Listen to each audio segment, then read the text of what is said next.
आपल्याला सहकारी संस्थेचा जो पत्रव्यवहार आहे त्या पत्रव्यवहारामध्ये पहिलं जे पत्र आहे ते आहे नियोजित सहकारी संस्थेचं नाव राखून ठेवण्याबाबतचं पत्र।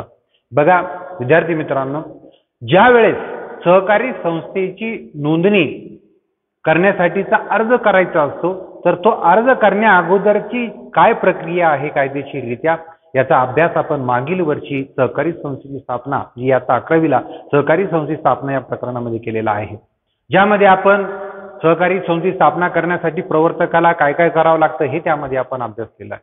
बघा विद्यार्थी मित्रांनो, जोपर्यंत सहकारी संस्थेला नोंदणी प्रमाणपत्र प्राप्त होत नाही तोपर्यंत तिच्या नावापुढे नियोजित अशा प्रकारचा जो शब्द आहे तर तो शब्द आपल्याला लिहावा लागतो, नोंदवावा लागतो।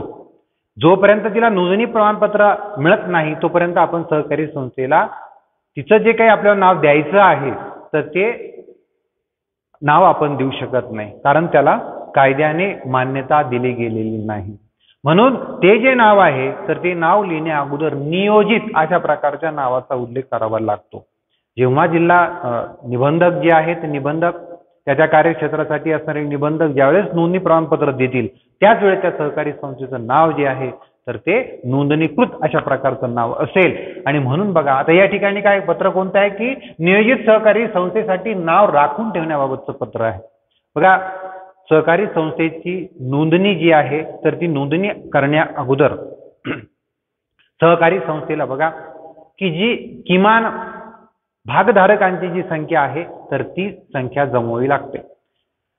सहकारी संस्थेचं स्वरूप, तिचं कार्यक्षेत्र यानुसार सभासदांची जी संख्या आहे तर ती किमान सभासद किती, कमाल किती हे जे आहे तर हे ठरलेलं आहे। त्यात आपल्याला किमान कमीत कमी किती सभासद असावे ती जी किमान सभासद संख्या आहे तर ती नोंदणीच्या अगोदर निश्चित करावी लागते। त्यासाठी मग सहकारी संस्थेचे जे सभासद आहे त्यांच्याकडून अर्ज भरून घेणं असेल, त्याचबरोबर त्यांच्याकडून भागांची जी काही भागची रक्कम आहे ती रक्कम जमा करणं असेल, त्यांच्याकडून प्रवेश फी जमा करून घेणं असेल, तर हे सगळी रक्कम जी जमा करून त्यांचे जे काही सभासद होण्यासाठी जे अर्ज जमा करून घेऊन त्यांना त्या संबंधीची पावती देऊन हे जे अर्ज जे आहे ते प्रवर्तक स्वतःकडे जमा करून घेत असतात।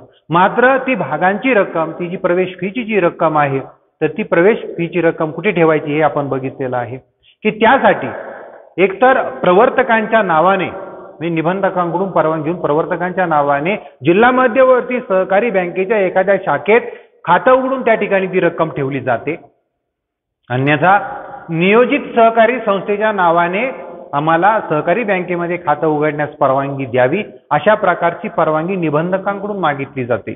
आणि निबंधकांनी परवानगी दिली की मग त्या नियोजित संस्थेच्या नावाने जिल्हा मध्यवर्ती सहकारी बँकेच्या शाखेमध्ये खातं उघडलं जातं।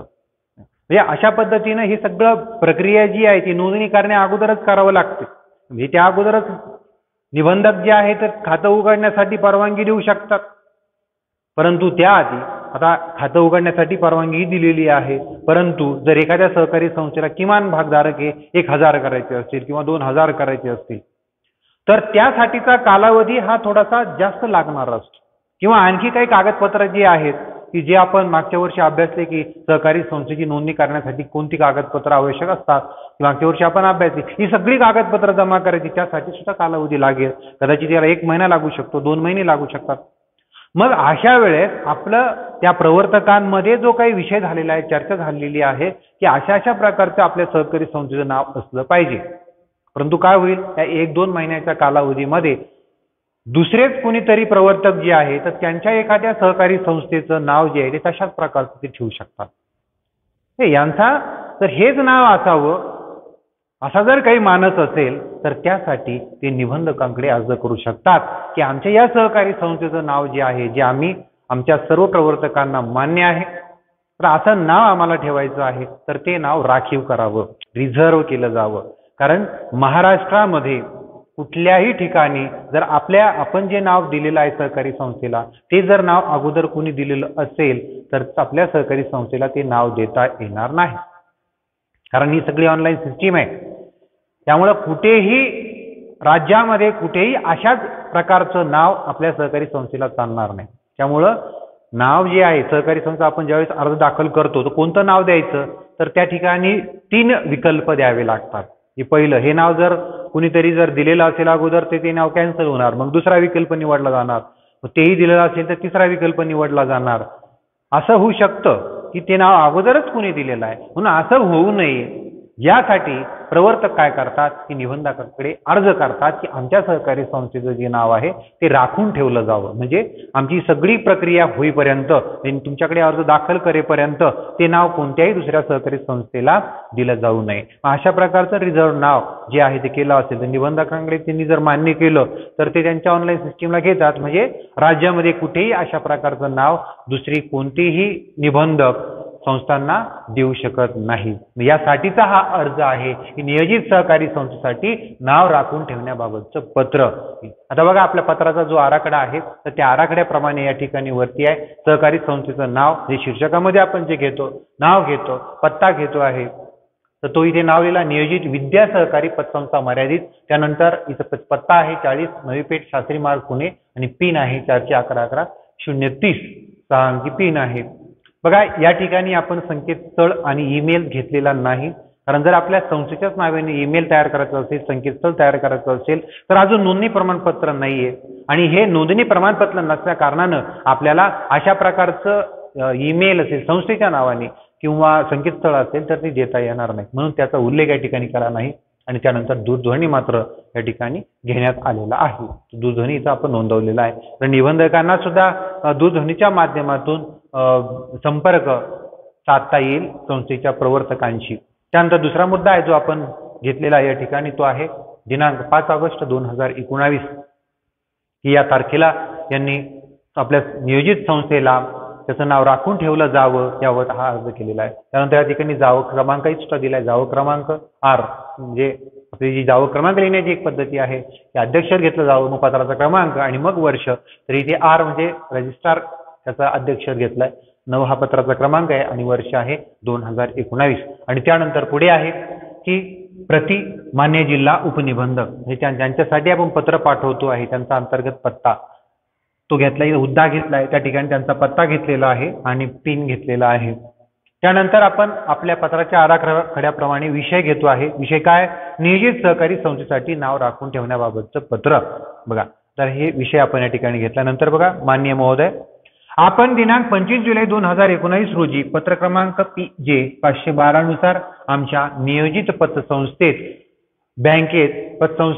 बँकेत खाते सुरू करण्यास परवानगी दिलेली आहे.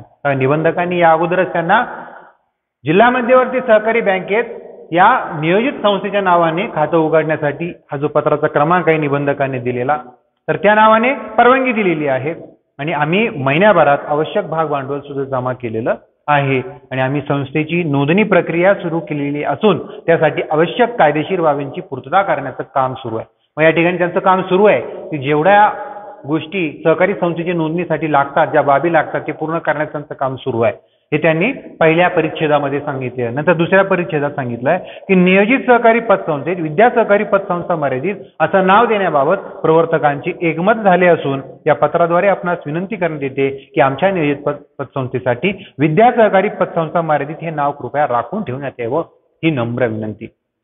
म्हणजे अशा प्रकारची नम्र विनंती त्यांनी केली आहे की हे जे काही विद्या सहकारी पतसंस्था मर्यादित हे ते पुढे सहकारी संस्थेला नाव देणार आहे, परंतु ही सगळी त्यांची जी काही कायदेशीर बाबींची पूर्तता करण्याचं काम चालू आहे तर ते होईपर्यंत हे नाव राखून ठेवण्यात यावं, अशा प्रकारची विनंती त्यांनी निबंधकांना केलेली आहे. आणि कळावे शेवटी आपला विश्वासू संस्थेची नोंदणी अजून झालेली नाही म्हणून इथे सचिव, आता आपण जरी सचिवाचा पत्रव्यवहार आपण अभ्यासतो आहे पण तरी सुद्धा या ठिकाणी सही मात्र, कारण जोपर्यंत नोंदणी होत नाही तोपर्यंत सहकारी संस्थेला अधिकृत सचिव आपल्याला नेमता येणार नाही.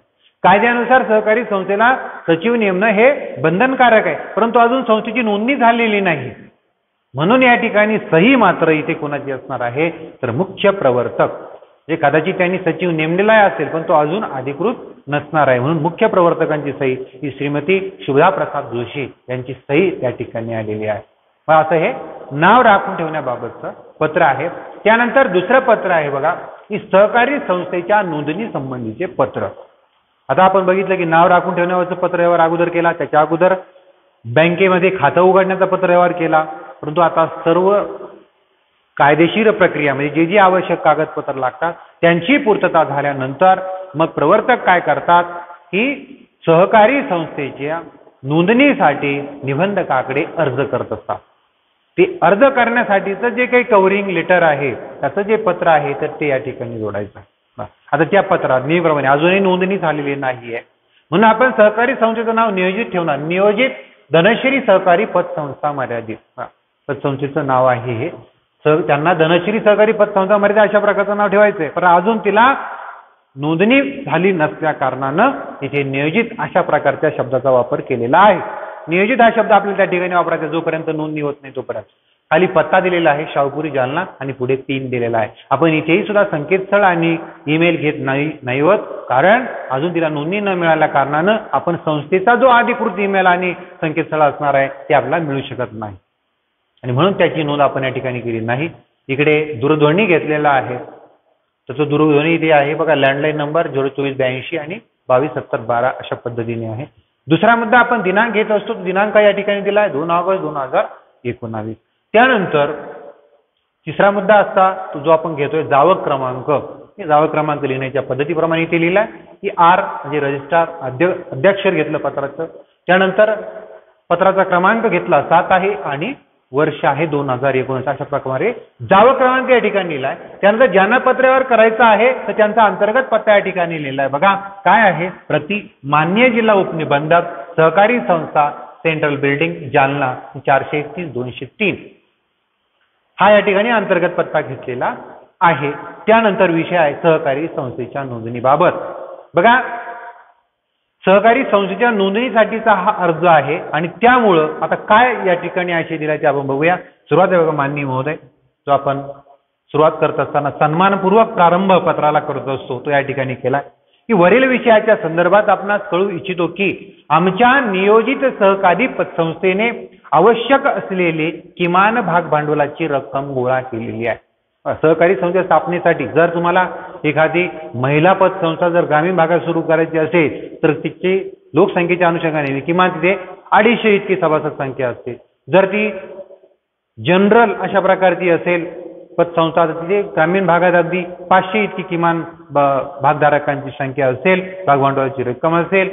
जसं त्या ठिकाणी सहकारी संस्थेचं स्वरूप, तिचं कार्यक्षेत्र आणि त्या कार्यक्षेत्रामध्ये असणारी लोकसंख्या याचा विचार करून निबंधक किमान भाग भांडवलाची जी काही रक्कम आहे ती निश्चित करत असतात आणि किमान सभासद संख्या निश्चित करत असतात.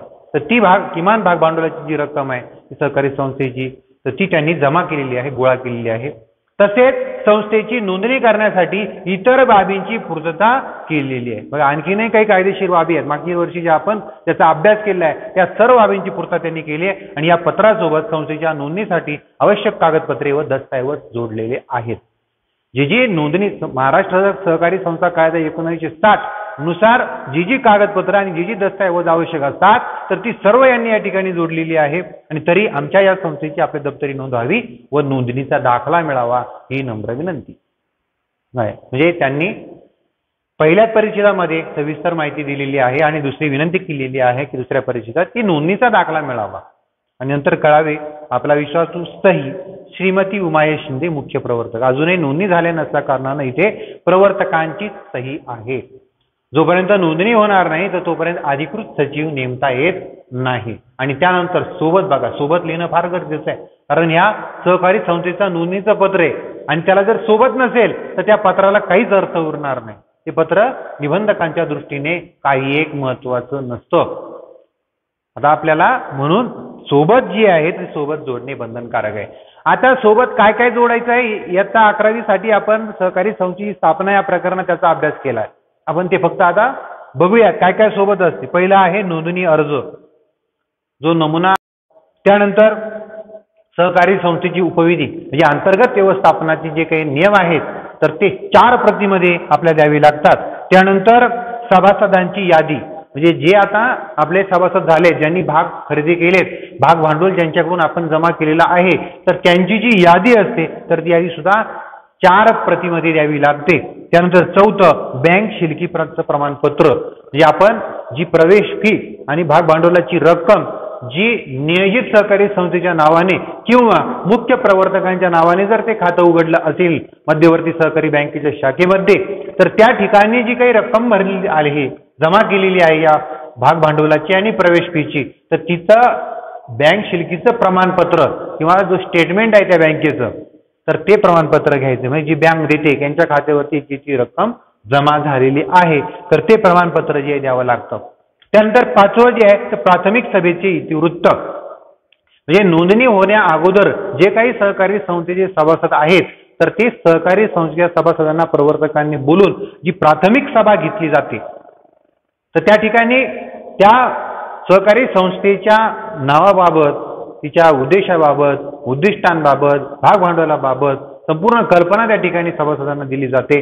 आणि ती प्राथमिक सभा आहे ती खास खऱ्या अर्थानं आपल्या सहकारी संस्थेचे ध्येय, उद्दिष्ट, भाग भांडवल या ज्या सगळ्या गोष्टी आहेत, तर त्या सभासदांना माहीत करून देण्यासाठी ती सभेचं आयोजन केलं जातं. तर त्या सभेचं जे काही इतिवृत्त आहे, इतिवृत्तांत जो आहे, सभा वृत्तांत, तर त्याची प्रत सुद्धा या ठिकाणी जोडावी लागते. त्यानंतर सभा आहे ती आहे संस्थेची योजना. बघा, जसं आपण एखादं घर बांधायचं असेल तर एखाद्या इंजिनियरकडून, सिव्हिल इंजिनियर जो असतो, तर त्याच्याकडून आपण त्या घराचा जो प्लॅन आहे, आराखडा जो आहे, तो तयार करून घेत असतो आणि त्याच पद्धतीने ते घर बांधत असतो. त्याच पद्धतीने जेव्हा आपल्या सहकारी संस्था स्थापन करायची आहे, तर त्या सहकारी संस्थेचं जे भविष्यामधल्या योजना आहेत, तर ती सहकारी संस्था कशा प्रकारे काम करणार आहे, तर असे जे सहकार क्षेत्रात काम करणारे तज्ज्ञ, जर ती बँकिंग संस्था असेल तर त्या क्षेत्रात काम करणारे तज्ज्ञ किंवा जो व्यवसाय सहकारी संस्था करणार आहे, तर त्या व्यवसायामध्ये जे तज्ज्ञ आहेत, तर या सर्वांची मिळून ती संस्थेची योजना जी आहे, तो प्री प्लॅन असतो संस्थेचा भविष्याच्या दृष्टिकोनातून, जो प्रमाणित लोकांकडून, प्रमाणित कुणाकडूनही घेऊन चालणार नाही, तर जे निबंधकांनी ज्या लोकांना प्रमाणित केलेलं आहे अशा लोकांकडून ती संस्थेची योजना आहे, तर ती आपल्याला घ्यावी लागते. त्यानंतर सातवा मुद्दा आहे जो ना हरकत प्रमाणपत्र. हे ज्या ठिकाणी आपण सहकारी संस्थेचं अधिकृत कार्यालय उभारणार आहोत, त्या ठिकाणी सहकारी संस्थेचं कामकाज करणार आहोत, तर त्या जागा मालकाचा किंवा तो जो इमारतीचा जो मालक असेल, तर त्याचं ना हरकत प्रमाणपत्र आपल्याला घ्यावं लागतं. तर ते ना हरकत प्रमाणपत्र या ठिकाणी जोडावं लागतं. त्यानंतर लोकसंख्येचा दाखला. ज्या कार्यक्षेत्रामध्ये आपण काम करणार आहोत, एखाद्या गावामध्ये काम करणार आहोत, तलाठ्यांकडून त्या ठिकाणी लोकसंख्येचा दाखला घेतला गेला पाहिजे. म्हणजे त्या ठिकाणी त्या गावची लोकसंख्या किती आहे, हे किमान भाग भांडवलासाठी आपल्याला हे आवश्यक आहे. त्यासाठी तलाठ्यांकडून हा लोकसंख्येचा दाखला जो आहे तो घ्यावा लागतो. आणि त्यानंतर शेवटचं जी सोबत आहे ती आहे चलन पावती. जे नोंदणी करण्यासाठी आपल्याला सहकारी संस्थेच्या नोंदणीसाठी जी काही रक्कम आहे, तर ती कोषागार गृहामध्ये जमा करावी लागते. त्यासाठीचं जे चलन आहे, ती रक्कम जमा केलेलं चलन, त्या चलनाची एक प्रत या ठिकाणी जोडावी लागते. म्हणजे अशा पद्धतीने इथे 9 सोबत जी आहेत कागदपत्र दस्तऐवजांची, तर ती या अर्जाला जोडणं गरजेचं आहे. बघा, अशा पद्धतीने जर आपण ते पत्र जर व्यवस्थितपणे लिहिलं तर परीक्षेमध्ये आपल्याला त्यासाठी चांगल्या पद्धतीनं मार्क मिळू शकतात. हे झालं दुसरं पत्र. त्यानंतर तिसरं पत्र आहे सहकारी संस्थेच्या पोट नियमावलीच्या दुरुस्तीस मान्यता.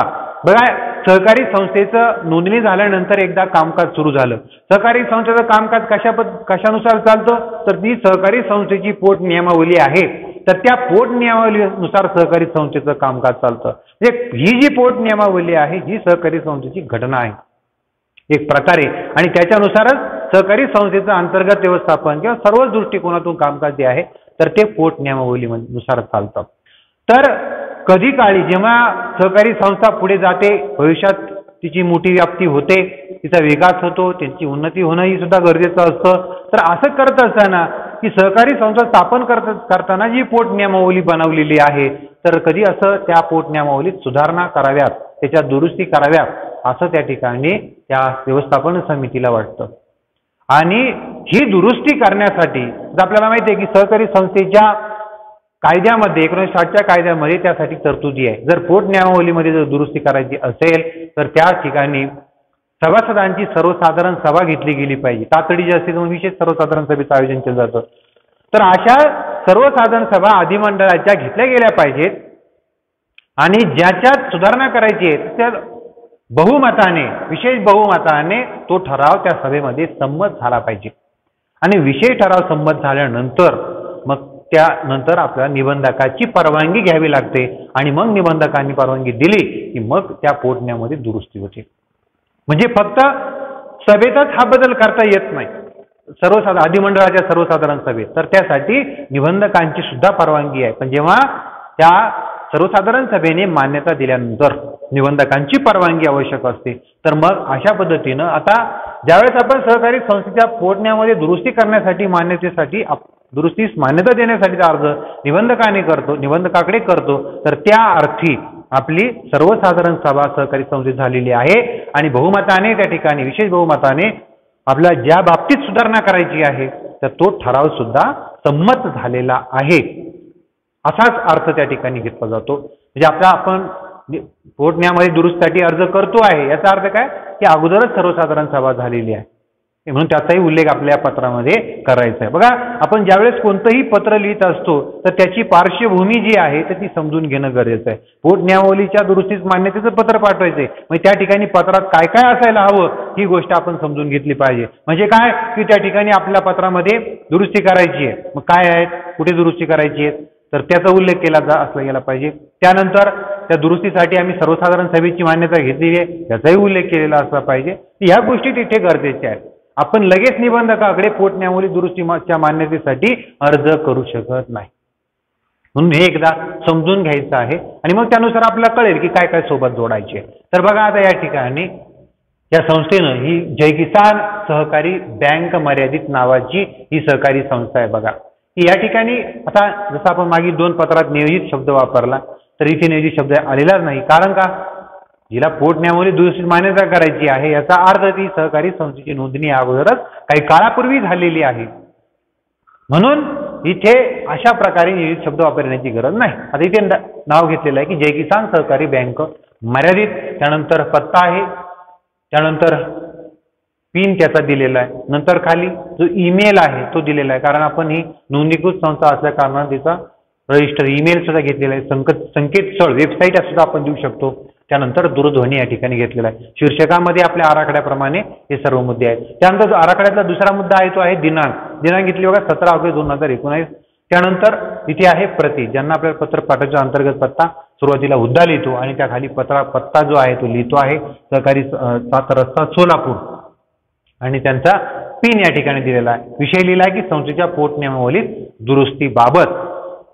सन्मानपूर्वक त्यांना आपण या ठिकाणी प्रारंभ केलाय की माननीय महोदय, वरील विषयाच्या संदर्भात कळू इच्छितो की दिनांक 14 ऑगस्ट 2019 रोजी संस्थेने आयोजित केलेल्या अधिमंडळाच्या विशेष सर्वसाधारण सभेत संस्थेच्या पोटनियमावलीतील भांडवल कलमामध्ये दुरुस्ती करण्यासंबंधीचा विषयावर चर्चा करण्यात आली.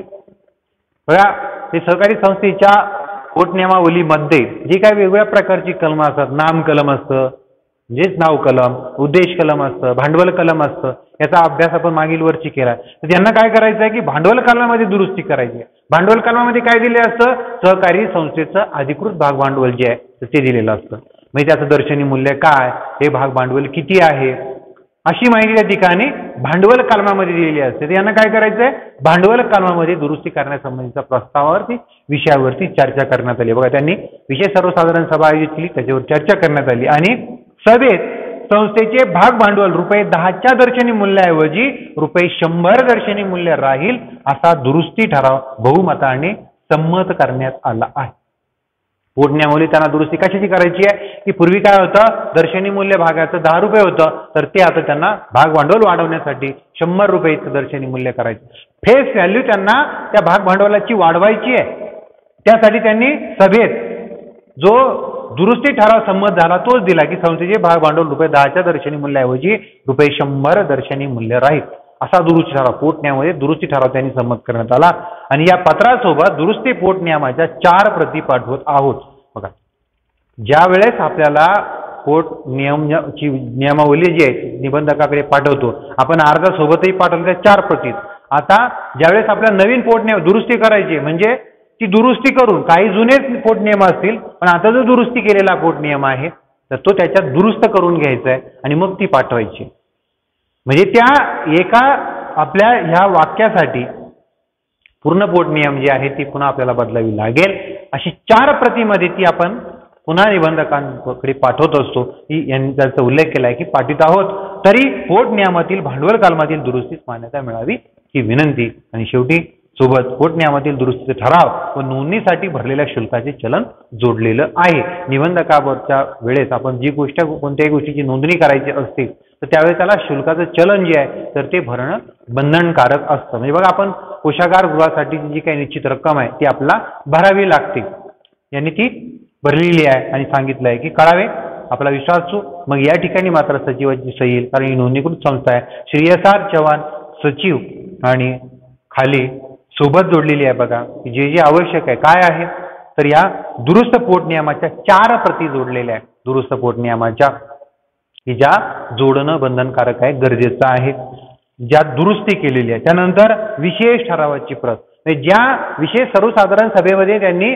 ठराव संमत केला तर त्याची प्रत या ठिकाणी जोडली आणि शेवटी आहे चलन पावती की जी आपल्याला शुल्क भरायचं आहे शासनासाठी तर ती शुल्काची पावती या ठिकाणी भरलंय आणि अशा पद्धतीने या ठिकाणी सहकारी संस्थेच्या पोट नियमावलीमध्ये दुरुस्तीस मान्यता देणारं जे पत्र आहे तर हे पत्र आपण त्या ठिकाणी निबंधकांना पाठवू शकतो आणि त्याला जर मान्यता दिली तर मग त्या पोट नियमावलीमध्ये दुरुस्ती जी आहे ती दुरुस्ती केली जाते आणि सहकारी संस्थेला ही दुरुस्त केलेली पोट नियमावली आहे तर ती मग त्यानंतर लागू होते। अशा पद्धतीनं आपण सभासदांच्या पत्रव्यवहार जो आहे सचिवाचा सभासदांशी होणारा पत्रव्यवहार याच्यामध्ये 6 पत्र आपल्या पाठ्यक्रमामध्ये जरी 9 पत्र असली तरी 3 पत्र जी आताच्या सध्याच्या वर्षासाठी बोर्डाने स्वयंअध्यासनासाठी दिलेली आहे तर त्या 3 पत्राचा आपण या ठिकाणी अभ्यास केला नाही, 6 पत्रांचा आपण अभ्यास केलेला आहे आणि त्यानंतर व्यवस्थापन समितीशी जो पत्रव्यवहार आहे तर तोही बोर्डाने यावर्षी आपल्या स्वयंअध्ययनासाठी दिला, त्यावरती बोर्डात प्रश्न विचारले जाणार नाही, तोही आपण या ठिकाणी घेतलेला नाही। फक्त आपण निबंधकाचा जो पत्रव्यवहार आहे सचिवाचा निबंधकासोबत होणारा पत्रव्यवहार त्याचा अभ्यास आपण या ठिकाणी 3 पत्राचा या ठिकाणी केलेला आहे आणि अशा पद्धतीनं सहकारी संस्थे सचिवाचा पत्रव्यवहार जे प्रकरण या ठिकाणी संपलेलं आहे तर त्याची जी पत्र तुम्हाला दिलेली आहे त्याची तुमच्या वहीमध्ये नोंद तुम्ही करून घ्यायची आहे आणि सराव त्याचा सातत्याने चालू ठेवायचा आहे।